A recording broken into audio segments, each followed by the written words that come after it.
Bom dia, meus amigos. Então, vamos retornar aos estudos. E antes da gente começar o capítulo 21, nós vamos fazer uma breve rememoração aí do que nós vimos até agora. Se quiser abaixar um pouquinho só. Então, vamos lá. Nós conhecemos, primeiramente, o Ernesto e a Evelina.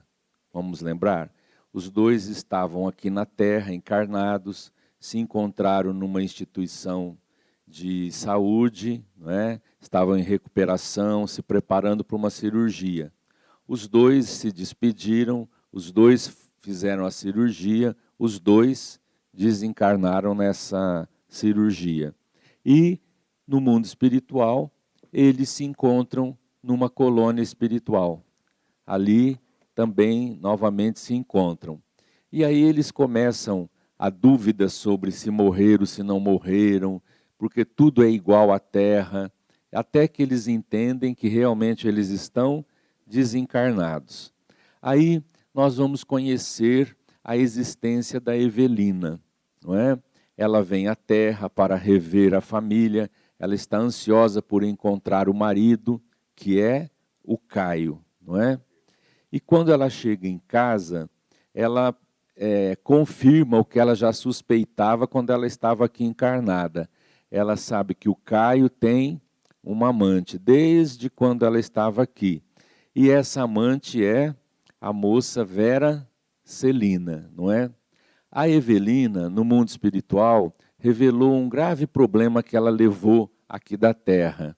Quando encarnada, ela ficou entre dois homens, o Caio e o Túlio, não é? E ela ficava com um, depois dizia, não, não é esse, ia para o outro. E nesse vai e vem, quando ela realmente se dispensou do Túlio, ele então buscou o suicídio, não é? E agora, no mundo espiritual, ela encontra o Túlio numa situação de desequilíbrio, né? E ela começa a ampará-lo na colônia espiritual. Nesse atendimento que ela faz ao Túlio, ela fica sabendo que, na verdade, o Túlio não suicidou-se. Na verdade, o Caio, desconfiado dessa inclinação que a Evelina tinha pelo Túlio, ele resolveu tirar ele do caminho e matou o rapaz e preparou tudo, e tudo passou pela justiça humana como verdadeiramente um suicídio. Muito bem. O Ernesto também vem visitar a família. E ele fica sabendo, e para ele é um grande choque, que a filha dele é a amante do Caio. Veja como ele e a Evelina estão ligados, né, nessa trama envolvente aí. Então ele fica sabendo que a Vera Celina foi durante muito tempo a amante do Caio. Nessa visita que ele faz à casa dele, ele encontra então a Vera Celina, a filha, junto com o Caio, e a esposa dele, a Elisa, está doente, mentalmente atormentada. E quando ele chega lá, para grande surpresa dele, na casa dele, obsediando a esposa, não por maldade, mas vinculado a ela, ele encontra o Desidério. E o Desidério é quem? O Desidério é o homem que o Ernesto matou. Por quê? Por causa da Elisa. Vocês estão vendo que tudo problema é mulher, né? Por causa da Elisa. Por quê? Ele começou a se inclinar para a esposa do Ernesto e ele percebeu que a esposa começou, né, a corresponder de alguma maneira a isso. E vendo o casamento ameaçado, ele vai e mata, numa caçada que eles fizeram, ele atira e mata o Desidério. Quando o Desidério encontra o Ernesto aqui, né, na vida aqui na matéria, na casa da Vera Celina e da Elisa, o Desidério começa a ameaçá-lo. Agora você vai pagar o que você fez comigo. E vai falando, e o Ernesto arrependido chora, não é? Aí ele vai ficar sabendo que, na verdade, o tiro que ele disparou no Desidério, ele errou. Quem verdadeiramente estava acompanhando tudo e desconfiou e deu o tiro certeiro foi o Amâncio. O Amâncio era amigo do Desidério. E o Amâncio estava interessado na esposa dele. Outra vez, a Brígida, né, começa a dar um envolvimento com o Amâncio, e o Amâncio queria se livrar dele para ficar com ela.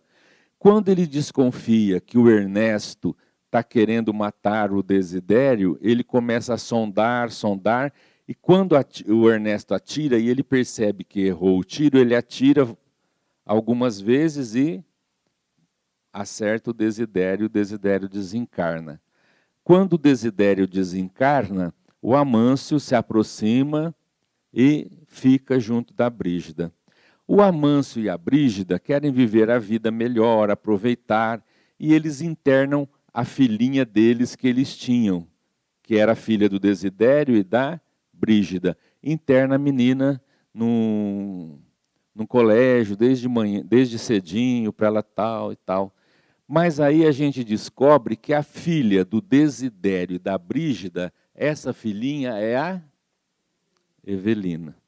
E agora o Desidério quer, ligado a Elisa por um amor desequilibrado, ele quer se vingar do Ernesto, quer se vingar do Amâncio, que ele ficou sabendo que foi ele que o matou, e quer também vingar-se do Caio, porque o Caio prejudicou a filha dele, que é a Evelina. Essa é a trama inteira. Deu para recordar? Deu para recordar? Só brigando por causa de mulher, né? Você já viu? Então, gente, o que acontece? Agora, o capítulo que nós encerramos, o Ernesto ficou sabendo de toda essa trama e ele sai correndo da casa e ajoelha e chora desequilibradamente, né? Gritando ajuda para o mundo espiritual. Certo? Então vamos lá.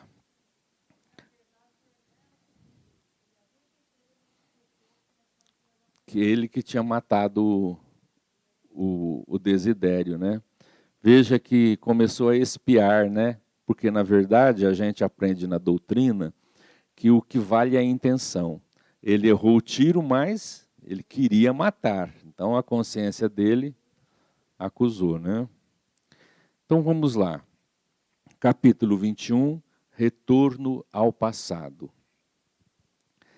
As advertências de Ribas e a presença de Evelina a curta distância foram argumentos que constrangeram Ernesto a revigorar no autocontrole. Finda a longa crise de lágrimas ante a surpresa que situava a senhora Evelina em nova posição no mundo de sua alma, reconhecia-se outro.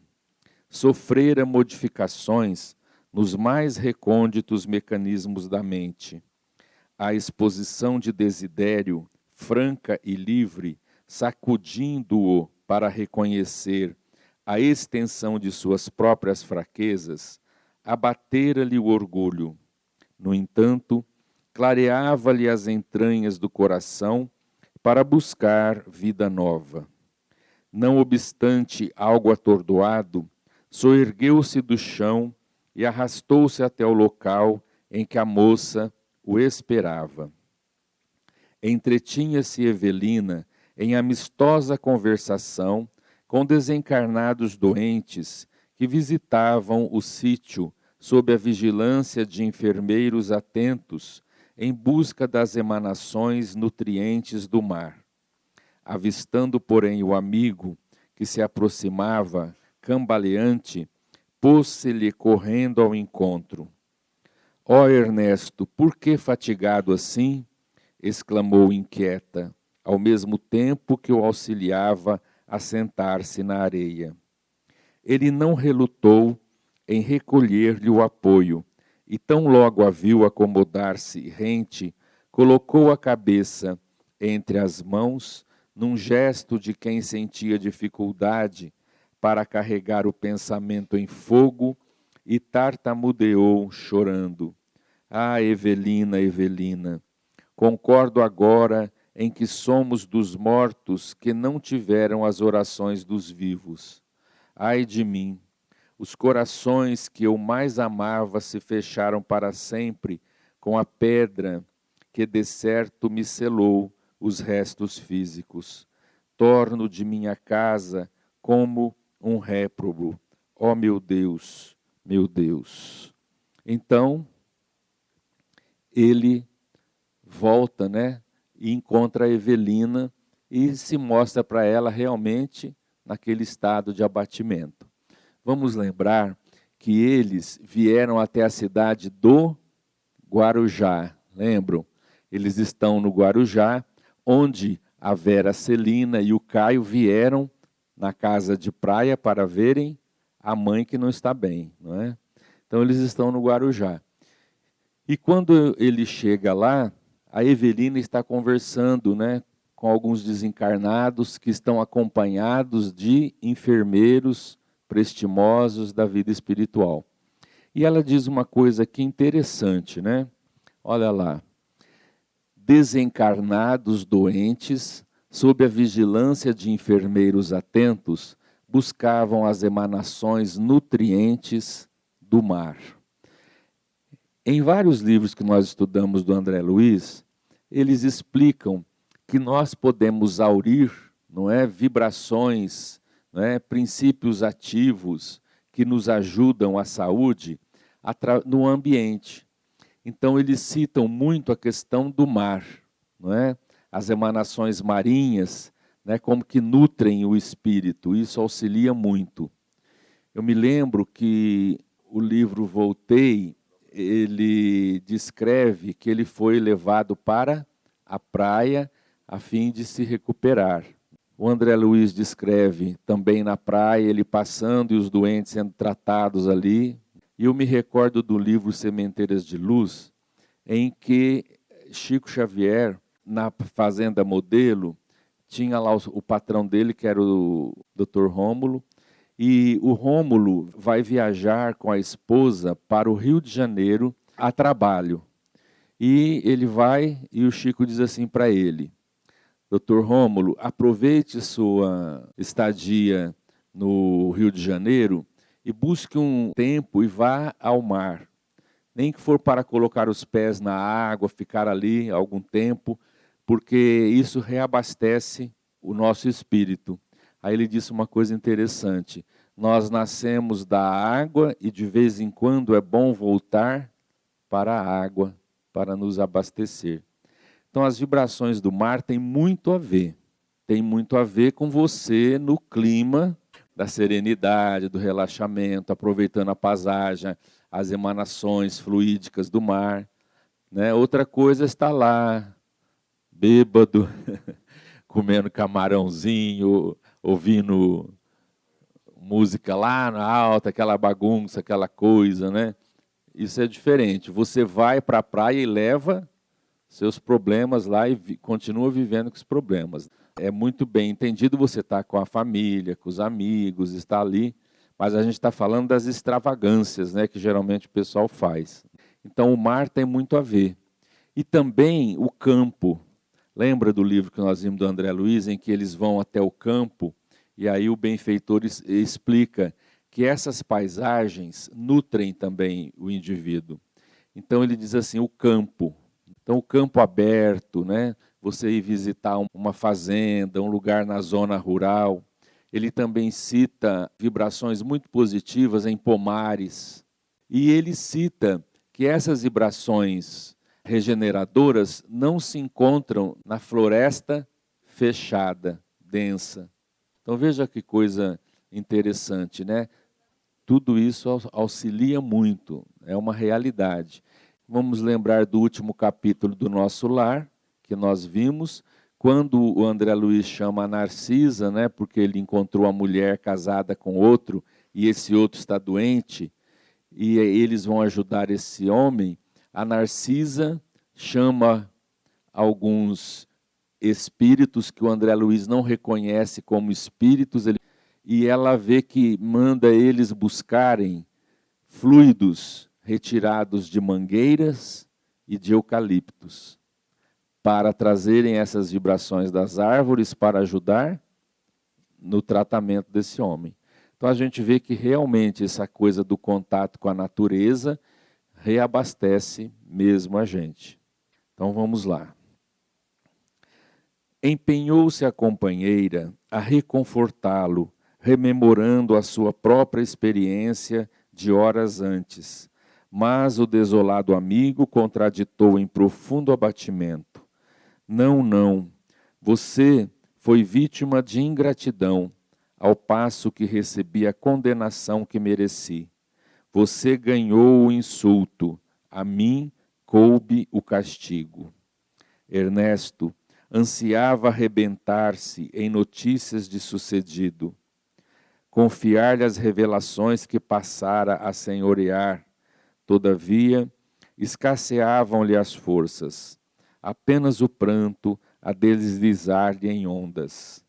Em poucos momentos, no entanto, a perplexidade e a aflição de ambos se viram atenuadas com a vinda do carro voador, que se transportara da Via Anchieta à praia do Mar Casado, onde se achavam a fim de conduzi-los a São Paulo. Ribas escutara as súplicas do pupilo, torturado, e expedira ordens de caráter urgente para que os dois tutelados do Instituto de Proteção obtivessem imediata cobertura. Evelina escorou o companheiro e instalou-o no veículo que se alçou a grande altura. Por mais tentasse palestra, não colhia dele senão monossílabos. Fantine silenciara, evidenciando, porém, através do olhar triste e esgazeado, o vulcão de sentimentos contraditórios que lhe explodia no peito. Alguns minutos de voo e, atendendo-se à instrução de Ribas, foram os dois viajores internados em departamento de repouso de uma das casas espíritas cristãs que honorificam a vida paulistana, onde Ernesto começou a receber cuidados precisos, a fim de desvencilhar-me do trauma de que fora acometido. Então, com a Evelina, o Ernesto fala uma coisa muito interessante para ela. Ele está naquele estado de desequilíbrio, né? Ela vai ao encontro dele para ajudá-lo, e ele diz assim para ela: voltando para a terra, nessa visita que demorou, eles queriam vir antes, e o instrutor Ribas não deixava, né? Porque eles não tinham condição de encarar tudo isso. E agora, vindo, né? Ele diz assim: você recebeu o insulto. Por quê? Ela chegou aqui e viu o marido com a amante, e ela então constatou que mesmo antes, casada com ele já saía com a moça. Então aquilo foi um insulto para ela, uma dor muito grande, né? Decepção. Mas ele diz assim: você ficou com o insulto, eu fiquei com o castigo. Olha a consciência dele. Porque o que eu fiz, eu agora estou pagando. O desidério me perseguindo, o desidério vinculado à minha esposa Elisa, não é? A filha que eu nunca imaginei, amante de um homem casado. Ele se sentiu realmente, né, ultrajado, né, decepcionado. Ele era um homem bom, mas uma pessoa que agiu de forma tresloucada no ciúme e atirou no outro. E ele foi descobrindo, com todos esses insultos que o Desidério falou para ele, que realmente ele foi um pai distante. e também foi distante com a esposa. Tinha aquela vida formal, aquela coisa assim, mas o vínculo com a Elisa havia já se quebrado. Ele descreve aqui duas coisas muito interessantes para a gente recordar também. A primeira é assim, ó, a perplexidade e a aflição de ambos se viram atenuadas com a chegada do carro voador. Evelina escorou Ernesto e instalou-o no veículo que se alçou a grande altura. Então, os espíritos informam para nós da existência no mundo espiritual de meio de transporte. Vamos lembrar que isso tudo se dá em colônias próximas à Terra. Para o Ernesto e a Evelina, eles não tinham condições de vir para a Terra sozinhos, volitando e com segurança, com direcionamento, eles não tinham condição. Então o instrutor Ribas trouxe-os a São Paulo através de um veículo que ela chama de veículo voador, esse carro voando. Nós vimos também no nosso lar o André Luiz nos dar a notícia do aeróbus. Na colônia, que era grande, para se deslocar de um lugar para outro, toda a população de nosso lar usam esses veículos. Lá na colônia tem espíritos que não precisam do veículo, mas eles utilizam o veículo para não humilhar os outros que não conseguem ainda, né, deslocar-se. Então, a nave, vamos dizer assim, né, conduziu-os a São Paulo. E depois ela diz assim, ó, Evelina e Ernesto foram internados em departamento de repouso de uma das casas espíritas cristãs que honorificam a vida paulistana. Eles foram para São Paulo e o instrutor Ribas pediu que eles fossem internados, né, ali, num local de repouso, em uma casa espírita. Então a gente vê que as instituições religiosas servem de apoio para as tarefas do mundo espiritual aqui na Terra. Lógico que aqui eles estão descrevendo o socorro em uma casa espírita, mas nós já vimos em outras situações que o André Luiz descreve quando espíritos são encaminhados para igrejas, templos religiosos, onde todo o ambiente é preparado, auxiliado, envolvido por benfeitores. Aqui é uma casa espírita, centro espírita, que honorificam a vida paulistana. Então, muitos espíritos são tratados aqui e em qualquer outro templo. São encaminhados para cá. Eu me lembro quando o Divaldo Franco veio aqui pela primeira vez, aí ele sentou-se ali na mangueira, tudo, aí ele disse assim, o bairro estava começando, né, superpopulando, tal, muita gente vindo para cá. E aí ele disse assim que o bairro não tinha nada, não tinha nenhuma igreja ainda. E ele disse assim que muitas ocorrências aqui no bairro, os espíritos eram tirados do corpo e trazidos para cá, para esclarecimento, para ajuda espiritual. Muitos enfermos eram trazidos, não é? Então, a gente vê que isso é uma realidade, a ação dos espíritos nesses locais. Então, a gente vê como que o mundo espiritual oferece recursos e mais recursos de socorro. É um hospital, né? Com certeza. Podemos seguir? Mostrando a atividade de socorro, né? Então vamos lá. Convenientemente amparado, através de recursos magnéticos em círculo de oração, acalmou-se para refazimento sob a assistência da companheira, e então, reharmonizadas as energias, perguntou ele à amiga com inflexão de infinita amargura: Evelina, seu pai tinha o nome de Desidério dos Santos e o seu padrasto é Amâncio Terra? Sim, meu nome inteiro é Evelina dos Santos Serpa. Ernesto não vacilou. compreendeu que devia à jovem senhora uma confissão integral da própria vida e transferiu-se da ideia à ação, começando pelas memórias do casamento com Elisa. E, à frente do espanto da companheira, embora pinceladas a traços ligeiros, as cenas do pretérito se desdobraram uma por uma.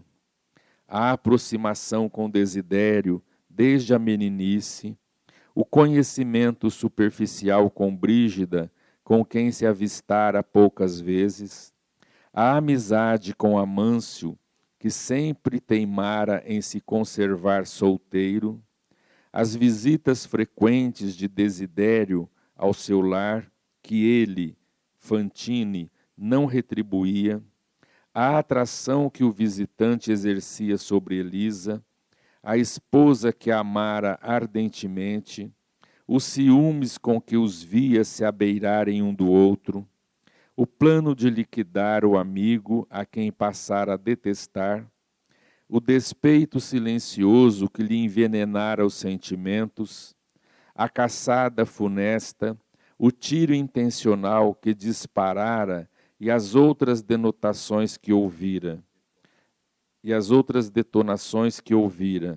a morte de Dedé e os Dedé é o Desidério, né? A morte de Dedé e os remorsos da existência inteira. E, por fim, descreveu passo a passo as ocorrências do retorno ao lar, desde um instante em que registrara as afrontas da esposa obsessa até a última declaração de Desidério que o deixara aniquilado. Evelina vasculhava inutilmente a cabeça, procurando expressões que lhe patenteassem o assombro. Não que a narrativa a afastasse do amigo, a quem consagrava respeitoso e enternecido amor. Estranhava, sim, o drama complexo de que eram protagonistas sem saber. Surpreendia-se com os meandros da peça que o grupo representava. A par disso, acusava-se absorvida por extremada compaixão, perante os conflitos íntimos de todos os seus aliados de tragédia familiar, sentindo-se, aliás, dentre eles, a menos atingida pela dor. Então, veja, ele conta toda a existência dele, culminando no encontro com Desidério e explicando para ela que o Desidério e a Brígida são os pais dela, não é? E que o homem que ele tentou matar foi o Desidério, o pai dela. E aí, diante de tudo isso, ela fica muito surpresa, mas isso não a afasta dos laços que ela criou com o Ernesto, né? E aí, ela diz assim na surpresa: Evelina estranhava, sim, o drama complexo de que eram protagonistas, sem saber. Surpreendia-se com os meandros da peça que o grupo representava. Ela e o Ernesto eram os protagonistas de toda essa trama. E ela ficava surpresa de ver os meandros, né, de tudo isso, como tudo estava ligado, né, entre ela e o Ernesto. Daí o encontro deles aqui na clínica, quando eles estavam doentes, encontro que a gente fala assim, foi coincidência. Né? Coincidência, né? Acaso é o outro nome da lei divina que está agindo. E depois se reencontrarem no plano espiritual. Tudo isso já era o auxílio dos espíritos para ajudar esse grupo familiar. Aí a gente fica pensando, esse quadro é um quadro mais grave, não é? Mas aí a gente fica pensando nas inúmeras famílias aqui sobre a Terra e na nossa família. Que meandros existe entre nós, não é? Como nós estamos ligados? Por que a aproximação maior de uns e uma certa aversãozinha por outros, né? Por que tem esse clima que a gente não sabe explicar? Tudo isso tem causas no passado, vínculos que nós carregamos. Só muda o endereço. Por isso que nós não nascemos na família, que nós nascemos por acaso. O acaso, entre aspas, vai nos acionando. Você vê, o rapaz mora lá em São Luís do Maranhão. Aí ele vem porque ele conhece um amigo que foi lá trabalhar de Votuporanga. E o rapaz vem embora e convida ele para vir conhecer Votuporanga. Passa um tempo, ele vem. Aí chega aqui, ele está com o amigo dele, aí ele vai e vai conhecer a prima do amigo dele. Bate o olho, tcham. E ela também. E vai e casam. Aí você viu, o cara estava lá do outro lado do Brasil. Vem aqui em Votuporanga e encontra a dita cuja, né? Então são essas coisas do acaso que, na verdade, são a lei agindo, né? Não, existem planos. Então, estou citando um plano reencarnatório. Existem união que não tem plano nenhum, que foi por acaso mesmo, né? O rapaz que eu conheço, um amigo em Rio Preto, o filho dele brigou com a namorada, que ele já namorava há 7 anos. Já estavam pensando no casamento. Ele brigou com ela, brigou e saiu com os amigos, foi beber, e lá na festa, lá conheceu uma moça, saiu com a moça no motel, a moça engravidou.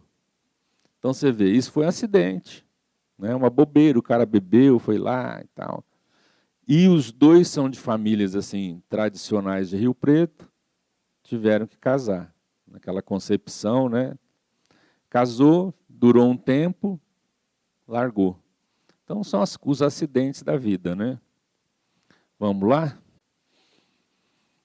Contemplou Ernesto e chorou. Ao vê-la em silêncio, curtindo dignamente as dolorosas impressões que lhe azorragavam a alma, inquiriu ele ansioso: Você também me acusa? Ó Ernesto, estimamo-nos sempre mais. Sou eu, sua irmã, quem lhe pede perdão por meu pai que tomou sua casa indevidamente. E Ernesto, mais comovido: Não, ele nada furtou. Protegeu a mulher e a filha que desprezei. E se falamos de escusas, sou eu quem roga tolerância para minha filha, que se lhe apossou do marido. Não, não, foi a vez da interlocutora justificar a jovem. Estou incompreendendo que Vera chegou ao meu caminho por benfeitora. Ela propiciou a Caio a segurança que não lhe pude dar. Evelina, acentuou o companheiro um tanto aliviado, tenho hoje a ideia de que só pela vida depois da morte logramos desmanchar os enganos terríveis que acalentamos na existência terrena. Ela aprovou e mantiveram-se em doce tete-a-tete, quando por fim Ernesto conseguiu conciliar o sono, dando-lhe oportunidade para retirar-se em busca de ligeiro descanso. Amanhecia. No horário estabelecido para a volta, o veículo recolheu-os de retorno. A senhora Evelina ardia em desejos de rever o pai. No entanto, o amigo julgava prudente não viesse a fazê-lo sem maior preparação. Ambos se reconheciam melhorados, quase refeitos, tanto assim que a viagem, qual ocorria com os demais passageiros, debatiam temas fundamentais da existência, quais sejam o amor, a reencarnação, o lar, o imperativo do sofrimento. Reinstalados na estância em que se domiciliavam, continuaram sonhando o futuro, juntos conversavam, juntos planejavam. Então veja lá, gente, os dois nessa conversa, um pede desculpa para o outro, né, um mostra que aquilo que eles pensavam na terra estava errado, que agora eles veem as coisas de maneira diferente. E o Ernesto fala uma coisa muito, muito interessante aí. Olha o que ele diz. Tenho hoje a ideia de que só pela vida depois da morte logramos desmanchar os enganos terríveis que acalentamos na existência terrena. Quando a gente desencarna e as coisas ficam elucidadas para nós, aí a gente vê como a gente estava aqui na vida física equivocado. Quantas coisas não precisavam acontecer e fomos autores dessas coisas, né? Às vezes a gente leva uma vida arrastada, leva uma vida difícil, criando problemas por picuinhas, coisas insignificantes, bobas, passageiras, que não vale a pena a gente se enroscar nisso, né? E às vezes a gente se enrosca nessas coisas. E a gente só vai ver depois da desencarnação quanto a gente errou, né? Então ele diz para ela, né? A gente vai então desmanchar os enganos terríveis. Veja, ele reconhece que não foi um bom pai, não foi um bom esposo, que na verdade o Desidério ajudou a esposa dele, na verdade. E ela também reconhece que o marido que estava traindo com a Vera Celina, de alguma maneira, ela foi uma benfeitora, porque ela, Evelina, não soube dar aquilo que o marido necessitava, o apoio. Então, os dois começam a analisar a vida e ver as coisas de uma maneira diferente. Então, o que a gente puder evitar de enrosco aqui, melhor para nós lá, né? A vida física é difícil. As duas traves é o egoísmo e o orgulho. A gente acha que a gente é o dono da bola, né? Que é tudo do nosso jeito. E a vida é assim, vai ensinar, né? Vamos terminar então? Não seria mais que desejável o renascimento de Túlio entre Caio e Vera, cujo matrimônio lhes competia favorecer?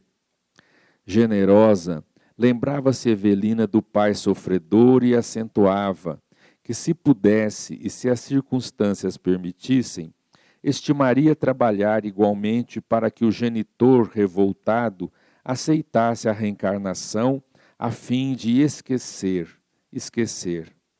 Ela e Fantine maravilhavam-se agora de como queriam tempo e mais tempo para os entes amados no mundo. Orariam por eles, suplicariam a Deus lhes prolongasse a existência no mundo físico, no interesse da equipe familiar e deles mesmos. A senhora Evelina já imaginava contemplar Túlio no ambiente de Caio para que se reconciliassem, e Ernesto concordava em que se fazia mister analisar a conveniência de uma aproximação entre Amâncio e Desidério, a fim de que lhes fosse concedido transfigurar aversão em simpatia e discórdia em união. Sonhavam. Decorridos 10 dias, sobre o primeiro regresso a São Paulo, quando ambos já se admitiam plenamente refeitos, solicitaram audiência com Ribas, de modo a expor-lhe as ideias novas e comentar os acontecimentos havidos. O mentor acolheu-os com a lhaneza de hábito, ouvindo-lhes atenciosamente os projetos. Entretanto, com surpresa para os dois visitantes, sintetizou as respostas que ambos preferiam fossem mais longas. Meus caros, quando as súplicas de nosso Ernesto chegaram até nós, não somente promovemos o socorro preciso, como também solicitamos anotações de todos os eventos familiares de que se veem partícipes. Sabemos agora, em documentação adequada, tudo aquilo de que se informaram. Quanto aos nossos deveres de ordem moral, já nos entendemos aqui suficientemente em dilatadas entrevistas. Orientação possuímos. Como é fácil de entender, alcançamos a faixa da ação plena no trabalho espiritual que vocês, aliás, reclamaram por reiteradas vezes. Então, diante desse quadro todo, 10 dias se passaram e eles com planos, sonhando, eles vão até o instrutor, dizendo que eles gostariam de ajudar os familiares. E aí o Ribas diz assim, olha, quando o Ernesto, lá, o encontro que ele teve lá na família dele, ele chorou e clamou, né, aos céus por ajuda, nós então consultamos aqui, estamos com documentos de toda essa trama familiar, né, e o auxílio deve ser feito realmente. E como vocês pediram trabalho, esse vai ser o trabalho de vocês, né? E eles fazem planos. Quais são os planos do Ernesto e da Evelina? Então, olha lá os planos deles, planos de ação, né? Primeiro, favorecer o matrimônio de Caio e Vera Celina. Então, é interessante nesse conjunto que o Caio venha se casar com a Vera Celina. Eles vão trabalhar para isso. Segundo, o renascimento de Túlio entre Caio e Vera. Por que o nascimento de Túlio entre esse casal? Porque o Túlio e o Caio são rivais, né? Então, vão nascer juntos, pai e filho, né? Porque o Caio matou o Túlio, né? Agora vai ter um filho que vai olhar para ele desde cedo, vai ter aquela desconfiança do pai, aquela coisa que não, né, os dois vão ter dificuldades de se relacionar. Trabalhar para que Desidério aceitasse a reencarnação. Porque o Desidério está perturbando a Elisa, está com todo esse ódio, essa coisa, então ele tinha que esquecer tudo isso, tem que recomeçar reencarnando. Então, é trabalho para eles também, né? E a aproximação entre Amâncio e Desidério, né? O Amâncio é que matou o Desidério e vão ter que se aproximar. Como é que eles vão se aproximar? Vocês desconfiam? Reencarnação. O Amâncio que matou o Desidério, eles estão pensando em reencarná-lo, né? E o Amâncio, para a melhor forma de resolver um ódio desse é nascer juntos. Talvez gêmeos, né? Renascerem juntos, né? Então, os planos existem, né? Diz o instrutor Ribas. Só que agora eles precisam de colocar isso em ação. Recebeu o Túlio como filho. Vai ser difícil para ele, mas é a lei, né, gente? É assim. Agora, a gente começa a ver por que eles fizeram a aproximação do Ernesto e a Evelina na clínica e por que colocaram os dois na mesma colônia espiritual para se reencontrarem. Porque eles seriam os agentes para auxiliar a família inteira. Para ajudar. A vida espiritual vai usar deles agora para aproximar isso tudo, né? Reorganizar essa trama. Então a gente vê que tudo tem uma razão de ser. Então, pessoal, na próxima semana nós vamos ver se eles vão dar início a esses planos. Eles vão estudar, porque o Ribas diz que tem documentos, né? Com toda essa trama, por certo eles vão saber de reencarnação anterior, né? Muito bem, semana que vem então a gente continua.